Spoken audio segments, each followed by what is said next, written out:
L'anno che si è appena concluso è stato un anno importante dove si è consolidato un valore della denominazione e di ogni bottiglia della nostra denominazione. Abbiamo concluso con 103 milioni di bottiglie e questo sicuramente porterà a verificare che la nostra denominazione può salire ancora nel valore. Le prospettive sono quelle di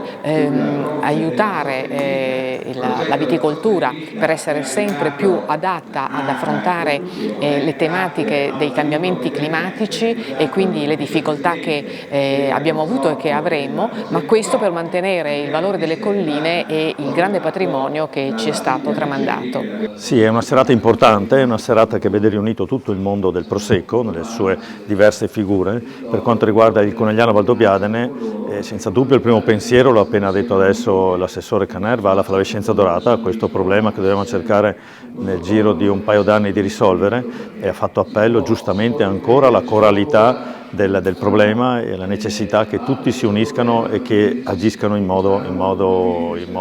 unanime e coordinato. Per quanto riguarda invece il Conegliano Valdobbiadene, soprattutto le prospettive e come è andata l'annata 2022, questa sera verrà detto che è stata un'annata che ha raggiunto pressappoco gli stessi livelli dell'annata 21, che era già stata un'annata assolutamente positiva. E la cosa altrettanto importante è che i prezzi sono stati assolutamente stabili da gennaio fino a dicembre, e questo è un altro elemento fondamentale che dà anche stabilità ai mercati e soprattutto possibilità anche di previsioni future. Ci apprestiamo ad affrontare l'annata 2023 innanzitutto con un gennaio che è stato ottimo per quanto riguarda gli imbottigliamenti,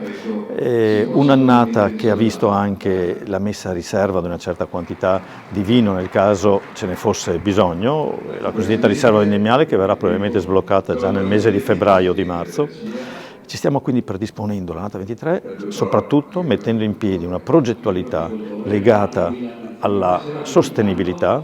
una progettualità legata al prodotto, una progettualità legata soprattutto anche all'enoturismo, che sarà forse la vera forza trainante delle nostre colline, ovviamente per quanto riguarda il Conegliano Valdobbiadene. Dobbiamo ringraziare il Comune di Godica come Banca Premi San Biagio per averci voluto qua questa sera. È una serata importante perché questa sera si parla di flavescenza dorata, che è una patologia che è tremenda per quanto riguarda la gestione del vigneto. Noi siamo al fianco del territorio, delle aziende agricole del territorio, ma siamo anche a fianco del mondo della ricerca. Stiamo infatti finanziando progetti per la riduzione dei farmaci con gli ultravioletti, stiamo finanziando anche un progetto molto importante per quanto riguarda il cambiamento climatico,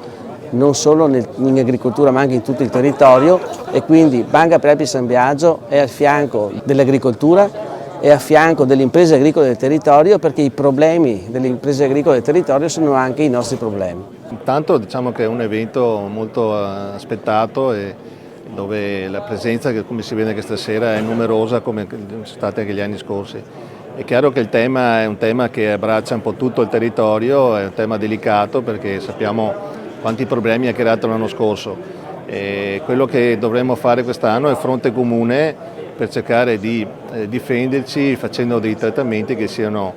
univochi, tutti quanti fatti con gli stessi prodotti negli stessi giorni, per assolutamente difenderci da questo problema che è comunque controllabile, non è ancora in questo momento debellato, però si può assolutamente creare le condizioni per non fare i danni che abbiamo visto. Perciò dobbiamo assolutamente ragionare tutti nella stessa maniera e creare una condivisione delle azioni per cercare appunto di difenderci da questo problema che ormai si sta allargando sempre di più.